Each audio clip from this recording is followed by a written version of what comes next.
Taeol ate another olive, pushing the slave away. He was about to slump further down and resume examining the room when a crackling orb of lightning appeared at the end of the table next to Taeol, the empty end of the table reserved for the honored founders. Taeol flinched away from it and didn't even notice that Ixia had stopped talking. The ominous orb only lasted for a few seconds before it popped, revealing a man sitting in a chair. But this room is more warded against teleportation than my own asshole. The man didn't look anything like the others sitting around the table. He was thin and ascetic compared to their fat and pampered figures. His robes were simple and black instead of their colorful and heavily enchanted draperies. And his eyes. Taeol took pride in his eyes. Their color and glow indicated the heights of magic which Taeol had achieved. He loved seeing the orange illumination radiated by his gaze when he cast a spell.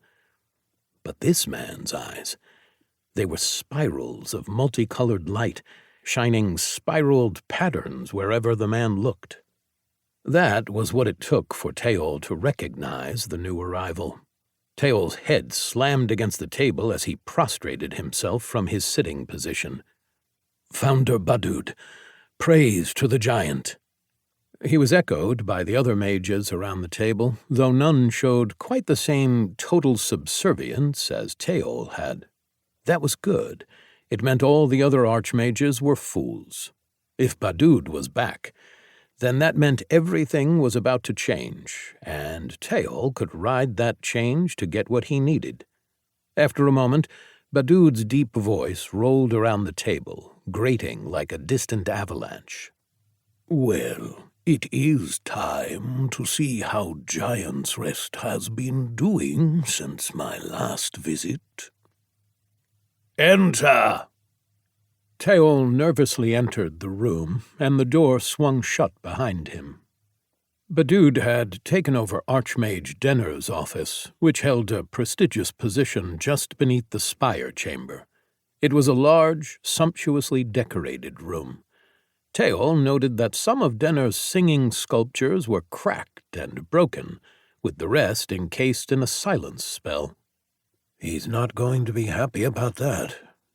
I doubt he's happy about Badud taking over at all and disrupting his nice little fiefdom, though I'm certainly not happy about how long I had to wait. Did Badud really have to talk to nearly everybody else before me? Taeol gingerly took a seat in the chair that Badud waved him to. It wasn't a well-cushioned one. After a second, the honored founder looked up from the stack of papers and raised an eyebrow. "How is my dimensional protégé doing? Cracked the mass teleport problem yet?" Taeol leaned forward, grinning. "No, but by my own thumb I finished the dimensional work I proposed when I was a student." Badud's other eyebrow went up. "Did you now? The project I told you to forget about?" A drop of sweat rolled down Taeol's forehead. Did he? I honestly can't remember. Taeol held up a shaky hand. "But I achieved tangible results. I brought a member of another world here to Davrar to learn his secrets. They had flight without magic, and towers as tall as this one built of steel and glass." Badud's mouth changed into a thoughtful expression. "Interesting. That must have been expensive for Davrar. I will need to check on—" He waved the thought away, refocusing on Taeol. "Impressive magic, which is reason enough on its own. Have you started disseminating the knowledge gained, or are you holding it while you determine the best way to proceed? I am surprised you told me of it, since I am tempted to take this prize." Several more drops of sweat rolled down Taeol's face. "Well, the man I brought here